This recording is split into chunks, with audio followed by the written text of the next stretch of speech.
Today we're going to be talking about communication and what communication looks like in a marriage.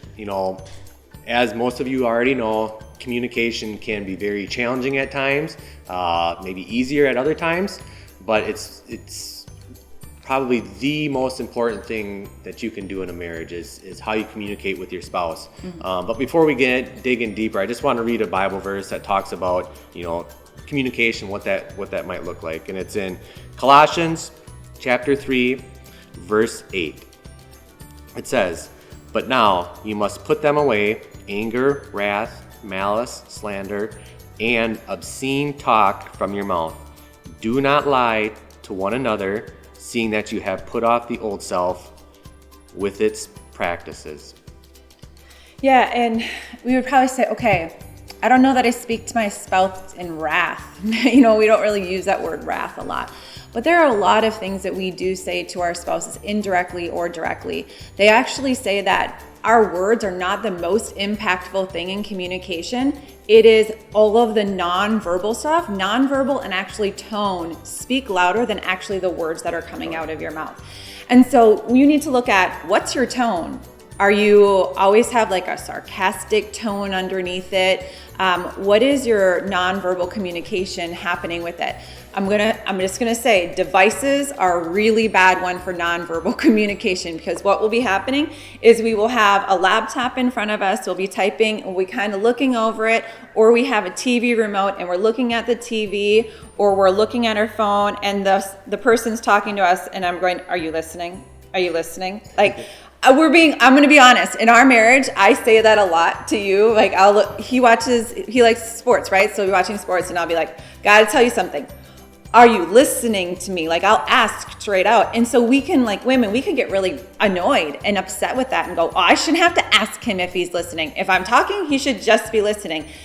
To some extent, yes, maybe they could do a better job of listening, but I have learned, you know what? If I just simply ask him, is now a good time to talk to you? And he will say, no, there is overtime going on right now. I cannot devote my attention to you. I'll be like, okay, you know what? I can sacrifice my need for an answer right now and I can find a better time. So I do that a lot with you, as I'll say, is now a good time to talk? And he'll say either yes or no. And if it's a no, I don't get offended. But that's the thing. We get offended and go, how dare you tell me now is not the time that I can talk to you? And so we do that. Women ask, is now a good time? Can you give me your full attention? And also sometimes right after work is not a good time to talk to your spouse. You don't know, they may have had a really, really bad day and the last thing they want to do is get into that conversation. So I've had to learn that, okay, don't go into all of the things that went wrong today. Don't go into what the kid said to what kid and who fought with who, and don't do that. Wait for a better time when he's kind of defused from work. And I've been able to ask him, how did work go? And then we can go from there into kind of a little bit weightier conversations. And also, if you're really wanting to talk about something really deep, you got to schedule that. To think that you can just have a really deep conversation with a person anytime is kind of unrealistic. So you have to schedule those things to say, hey, I really need to talk with you about this. Are you free at this time? And hey, it is perfectly okay to literally get out your calendar, schedule it, and say, we are going to talk at this time. That might be exactly what you guys need in order to be on the same front with one another. Yeah, and men, I'll speak to you as, you know that there's a difference between hearing and listening, yeah. Right? I can hear Christina all day long, but I might not be listening to her.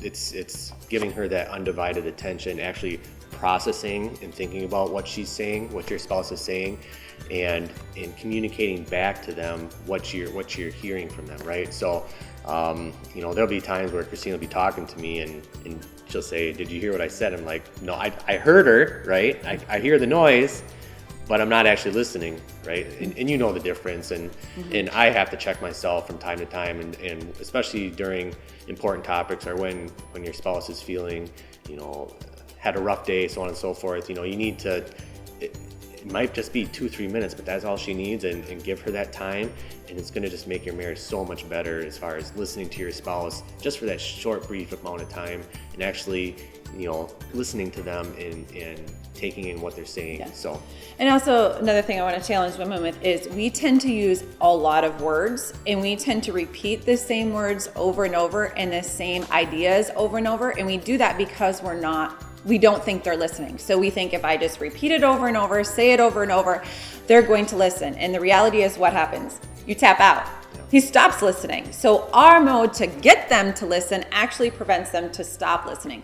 So I would encourage us as women to use less words, to be more on point with what we're saying, because we can oftentimes we indirectly talk about what we want to say, but we actually don't say it. So be direct with what you're saying in love and kindness, but be direct with what you're saying, and then give him an opportunity to speak it back. Like stop, pause, and say, do you understand that? Do you know what I mean? Do you have any questions? And let them talk back with you in that, versus us just keep talking and keep talking and keep talking, because it doesn't get very far in any of that. Yeah.